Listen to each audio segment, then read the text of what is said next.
Welcome back, Stache Club Wrestling, folks. My name is John. My name is Dante. Tonight, in a few hours, we have the Elimination Chamber. So in honor of that, right now, today, we are taking a look at some of your hot takes, your hot take predictions. What do you think is going to happen? Whatever. And we're going to react to them, see what we agree with, see what we disagree with. Hell yeah. That's basically it. Before we get started, please hit subscribe, turn on bell for notifications, leave your likes, leave your comments. What do you agree with? What do you disagree with? Patreon.com/Stache Club Wrestling for a bonus wrestling Q&A podcast over there. And we have some merchandise in the description. I appreciate it if you checked it out. Dante, with that said, everyone watching, I'm ready to look at some hot takes, some Elimination Chamber hot takes. Let's get sweaty. Let's get warm. Let's do it. All right. First one is from LJ. They say, everyone thinks Cody will say no to The Rock. Not us. Nope. Not us. Not us. And Punk will turn heel. But I can see Cena turning heel for one last run, going into his 17th, doing something he never did. He's already been leaning towards that in his promos and calling his shot in the chamber. A Rock-Cena team-up. That's kind of basically what we said in you know, more or less of it. I think the idea is there, and it would be quite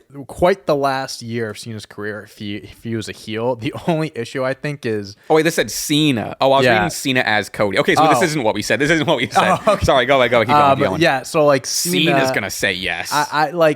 I've been seeing that theory again thrown around, but honestly, no matter what the direction or how John Cena turns heel, like no one's gonna boo John Cena this last year. Like there's no the idea is there. Like of course John Cena teamed with The Rock, selling his soul. Like why wouldn't you boo him? It's fun. Well, it's John Cena, so I can see why people wouldn't boo him in his last full year as being a wrestler. I read this wrong, and I thought they were just saying that like Cody's gonna say yes because that's what we're thinking. I think Cody will say yes eventually. Not tonight. I think Cody's gonna say yes tonight. You were on the podcast saying eventually. Either way, we think it's gonna be Cody. Yeah, you know, eventually giving in. Cena and The Rock, especially like with The Rock's like rivalry with Cena, I would rather they keep that history intact, right? As opposed to like then you go back to like rewatch the promos or the matches or whatever, and then thinking like, oh well, in 2025. They teamed up and Cena bent the knee. You know what I mean? Right. I would rather Cena stick his ground in kayfabe. I want them to still not like each other and hate each other. And listen, we had 20 something years to turn him heel. I don't think the last year of his career is the right time now.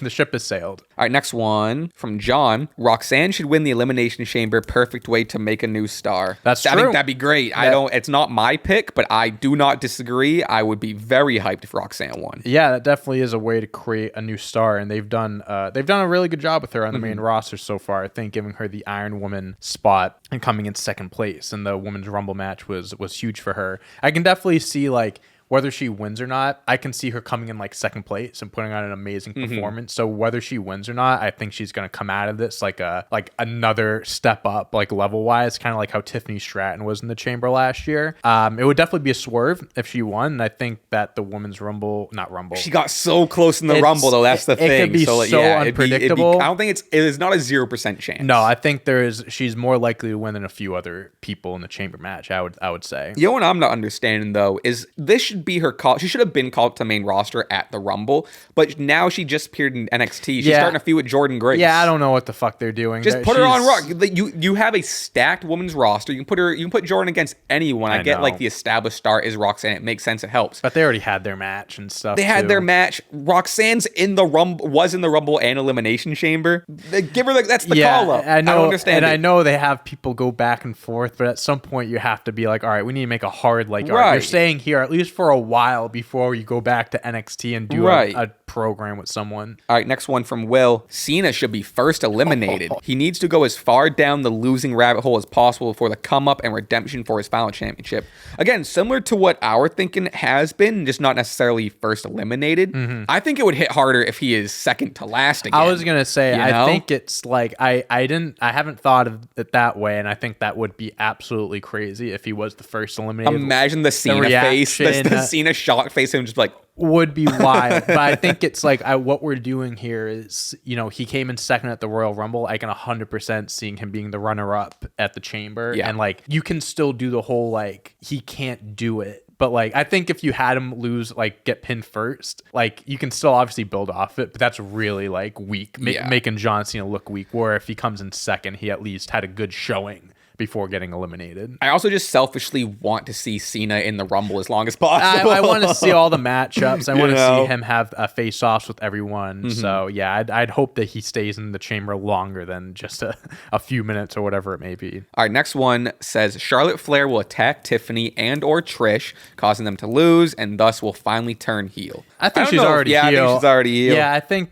she doesn't need to do that to turn heel. Especially with like the Tiffany segment where she was like on the chair above Tiffany, being like Tiffy time. That was like, pretty. That feels pretty heel That to was me. pretty villainy. Yeah, I mean, I can see Charlotte getting involved in this potentially and like costing Tiffany, but I don't think that's like she's a heel now. Like I'm pretty convinced that she's a heel. I don't think this needs interruption unless you want to get Trish involved with Charlotte stuff, and people have even been saying like, fuck it, do a triple threat, Charlotte versus Tiffany versus Trish Stratus. Every single match at Romania is gonna be multi-person. The Battle of the Blondes. Yeah. It'd be throw Cody Rhodes in there. There's something there. But yeah, I don't know. I wouldn't be shocked for the Charlotte interaction, but that doesn't need to happen for me to be like thinking that she's a heel. I already think that. All right, next one from, I like this name, Stone Cold Jane Austen. The chamber is and has always been better when the title is being defended inside of it rather than giving the opportunity to the winner. I don't disagree. Yeah, I mean, I think that's just like a championship match is more entertaining than a non-championship match. You know what I mean? I think any match is elevated with the stakes of a championship being on the line. I guess I uploaded a ton onto their YouTube account and a Vault account on YouTube. Oh, yeah. They had one chamber match where Edge was the champ and then was the first one eliminated. So the rest of the way it was like, oh, we're getting a new WWE champion, whatever. So I agree that a belt being involved does make the match feel more important. But I do like also the idea of like you have to grind through a chamber to get your spot at Mania as well. So here's my take. Kind of coming off of that is I think I'd prefer the chamber match to be for a title, because when you have like the Rumble is a Mania opportunity and then the chamber is then a second chance opportunity. Sure. One, to me, it almost lessens the Rumble a tiny bit, and what did I say, one or A?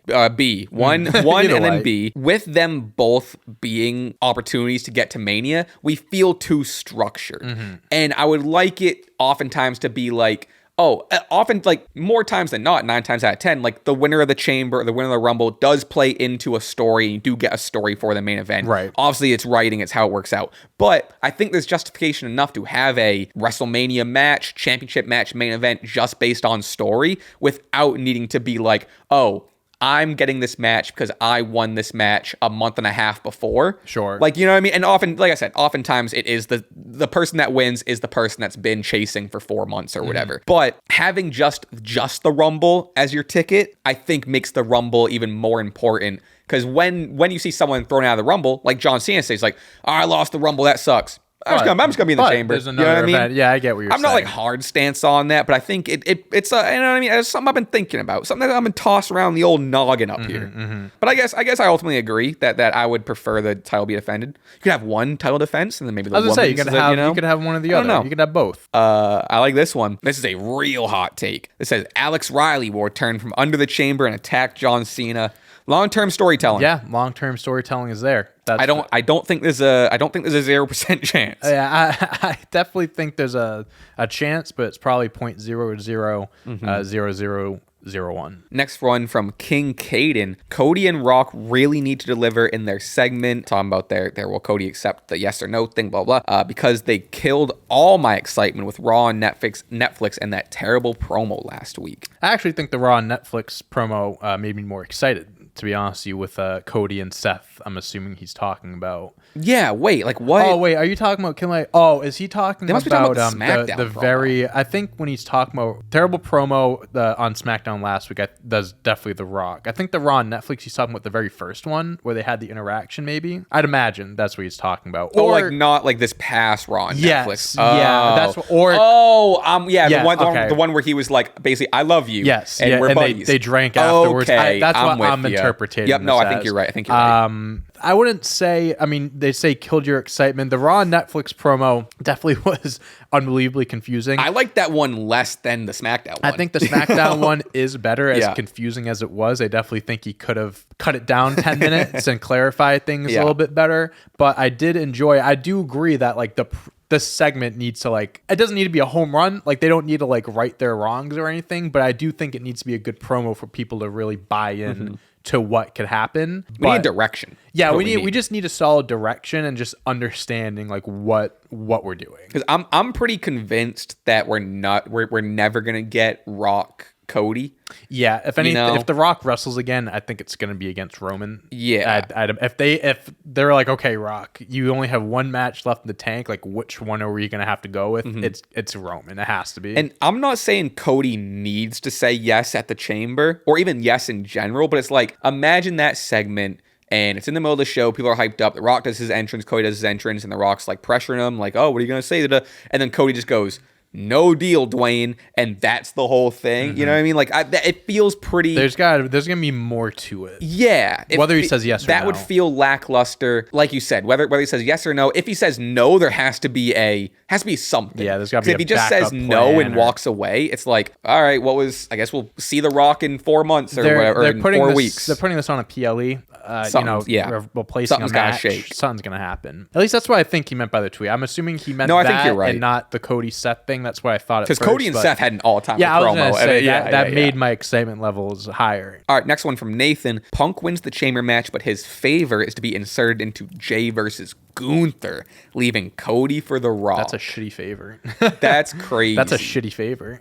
I mean, I guess being put into a world championship match. People would hate that. I would hate that. That would have to main event night one. It would have to be the main event for night one. And I don't even hate. I like Jay versus Gunther, but I do too. That doesn't need any inclusion. Putting That's a standalone match. Punk in it is so funny. There's no reason to do that. Like, obviously, if he's getting put into a world championship match, it's going to be the one that's going to involve the guy that he's had promo battles with over the last 2 years, him and Cody, and who he has a history with John Cena. He has no history with Gunther. Him and Jay, I guess, are buddies and stuff, but there's no history on television history where it's like that all ties in together. So, I don't understand this last part. Leaving Cody for The Rock. I guess what's that have to do with? So whoever wins the Chamber, that doesn't mean they're focused on the other titles. So now Cody and Rock can just happen one-on-one. So The Rock can just be like, I'm challenging you, and don't have to worry about someone else having a match. Oh, that's the assumption. That's going to be. That's going to be Cody Rock this year. So if Cody says no, Rock's like, all right, I'll beat the soul out of you and take your belt. Anything can happen. Anything is possible, but I'm definitely not leaning towards that. But also, you could do Cody Rock Punk or I don't know. I don't know. I don't know who's winning. Here's the confusing thing about this is Punk wins the Chamber and gets the match with Cody. He's fighting Cody. But then his favor for Paul Heyman is to not go after Cody's belt, to go after Gunther's belt. But that's what the big favor is. Well, that's why when we did predictions, I picked Cena because I'm like, I don't know what Punk's favor is, because I think Cena wins, he's facing Cody. No one winning this match is getting included into the world title picture. I agree. Drew can win. I think Drew could definitely win this too. Drew's a sleeper, because you can easily do. I hate to say it, but Cena gets pinned by Logan Paul, and as much as people don't want that to happen, that could be the WrestleMania match. Yeah, Punk gets involved with Rollins and Reigns. You do the triple threat, and then Drew, Cody. You know what I wouldn't hate? Cena, Punk, Logan. That would definitely be. That would be an interesting match. That's for sure. I wouldn't hate it. Or you could do. Or what could happen is Drew Cena at Mania, and if Punk wins, and you do Punk Cody, and you can do Drew eliminates Cena, or Cena eliminates Drew, and blah blah blah. There you go. I think we are going to see some matchups by elimination. There's at least going to be one match that gets made because of the Chamber, like an elimination or something. One last thing about the favor too. I've seen criticism of not just us, but people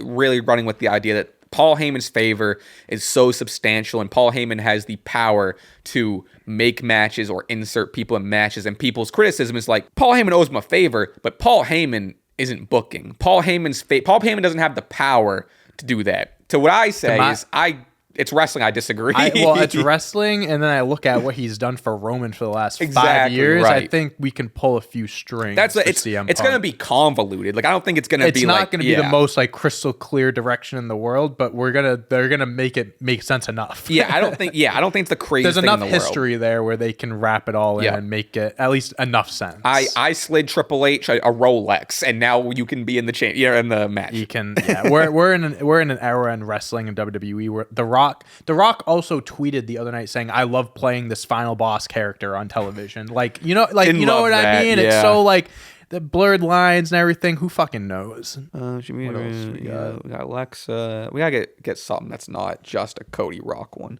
Drew winning the chamber, maybe pinning Rocket Mania. That one rocks. Francisco says Bianca Belair and Naomi are the final two in the Elimination Chamber. Might be a hot take. Jade Cargill appears and reveals Naomi is the attacker. Naomi is shocked. And Bianca is mad at Naomi, proceeding to give Naomi a KOD to win the Elimination Chamber. Okay, so a lot there. I mean, I think we kind of talked about this on the podcast. We're now we're getting closer and closer to Jade returning. Yes, hopefully. Whether it's reports online of her trained to come back. Bianca and Naomi just lost a tag team belts, which kind of gives the biggest us clue. Some idea that something's going to happen. The chamber would be a good place for that to happen. I think in the predictions, I have Bianca and Naomi starting the match, so it would be funny if they finished it, and then all like full circle. But yeah, I mean, as far as Naomi being the attacker, it's kind of like Bianca would be the more interesting option of like being a heel, and like because she's never been a heel before on the main roster, and Naomi's not as I feel like the story isn't as strong versus Bianca versus Jade, but at the same time, I think this is a good way for Bianca to win the chamber going to Mania against Rhea. So I can see it happening. I don't think that's a hot take. Yeah, I don't think Naomi being the attacker is like the craziest thing. I will use this opportunity though to a lot of people in the comments, especially during our predictions, were saying like, well, me and you are like hard pressed, like it's Bianca. A lot of the comments are saying, well, it doesn't make sense that it's Bianca because during the reveal of Jade being dead on the car, Bianca was wrestling a match during that time. Which fair? It's a fair point. It's a more than fair point. Fair point. My counter argument is she was found during that match. Right. Could have happened necessarily before. Attacked. People aren't found seconds after the attack happens. It could have happened right before the match. So like that could be the possibility. If Bianca was the one to physically do it, she could have done it right before her match, then hit the boom, and then however long into the match. I'm sure I'm getting details wrong because I forgot that was a big detail.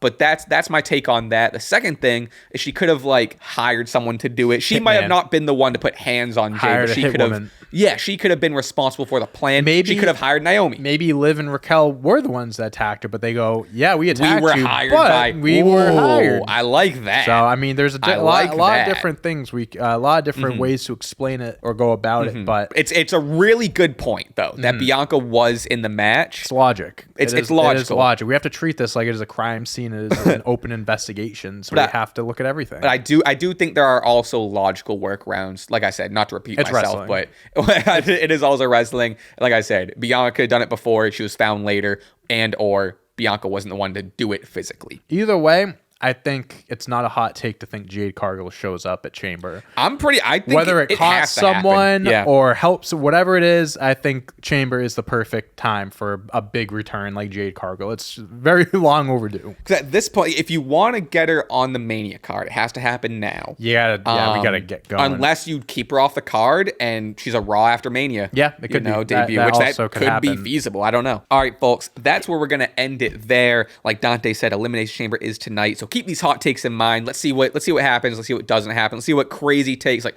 oh, I can't believe so and so predicted that. And let us know in the comments what your hot takes are. Give me one off the top of your head. Give me a crazy one. While you're thinking, I'm gonna think. Logan Paul eliminates John Cena. Oh, okay. Just to cover the tracks. Okay. If they do Cena Logan at Mania, that's how they're gonna get to it. Okay. We kind of talked about this on the podcast a little bit, and I think this is going to happen, but I think we're going to get a lot of Wyatt Six stuff in the chamber. Yeah. Alexa Bliss loses via Nikki Cross coming from Nikki Cross is... Yep. At least Nikki Cross has to make an appearance. Yep. And then maybe we see like an Uncle Howdy at the top all shadowy being come back home or some shit. I don't know. That's my hot take. Come home. All right. Like I said, that's the video. Please follow us and everything. Leave your likes, leave your comments, leave your hot takes in the comments. We'd love to hear from you. Patreon.com/StacheTheWrestling to support the channel. Bonus episode of the podcast, the wrestling Q&A over there. We have merch in the description, and that's it. Enjoy Elimination Chamber. We'll see you when we see it. We'll see you next time, and goodbye. And boom, boom, boom, boom. Peace.